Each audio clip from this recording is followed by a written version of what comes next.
காலைதோறும் புதியவை. இயேசு காயம் கட்டுகிறார். ஆகஸ்ட் 20. கிருபையினாலே விசுவாசத்தை கொண்டு ரட்சிக்கப்பட்டீர்கள்.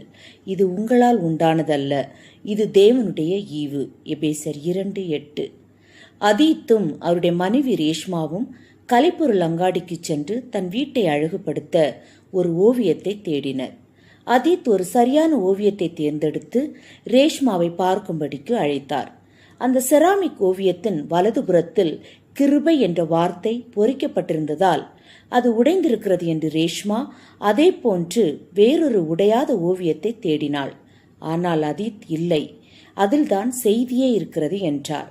நாம் உடைக்கப்பட்டவர்களாய் இருக்கும் தருணத்தில்தான் கிருபை நம்மை தேடி வருகிறது என்றார். எனவே அந்த விரிசல் உள்ள ஓவியத்தையே அவர்கள் வாங்க தீர்மானித்தனர். அதற்கான தொகையை செலுத்த முயலும் போது அந்த கடைக்காரர், ஓ, இது உடைந்திருக்கிறது என்று சொல்ல, ரேஷ்மா, நாங்களும் தான் என்று மெல்லமாய் சொன்னாள். உடைக்கப்பட்டவர்கள் என்றால் என்ன? ஒருவர் இவ்விதமாய் பதிலளிக்கிறார்: நாம் எவ்வளவுதான் முயற்சித்தாலும் வாழ்க்கை வளமாவதற்கு பதிலாக சரிவடைந்து கொண்டேதான் இருக்கிறது. அது தேவன் நம்முடைய வாழ்க்கையின் தேவை என்பதையும் அவருடைய இடைபாடு நம்முடைய வாழ்க்கையில் அவசியம் என்பதையும் உணர்த்துகிறது.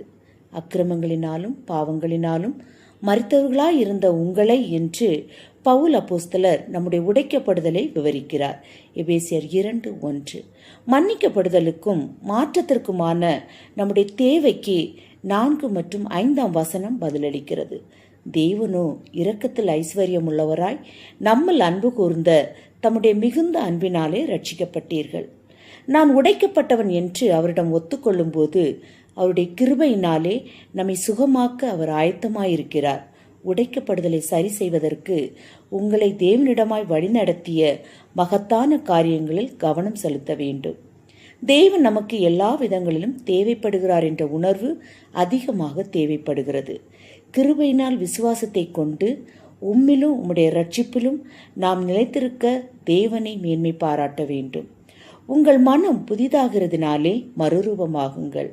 அவனவனுக்கு தேவன் பகிர்ந்த விசுவாச அளவின்படியே தெளிந்த எண்ணம் உள்ளவனாய் எண்ண வேண்டும். ரோமர் 12:2 மற்றும் 3 வசனங்கள். ஜெபம். தேவனே, என் மீது இரக்கத்தில் ஐஸ்வர்யமுள்ளவராய் இருந்ததற்காக நன்றி. ஆமென்.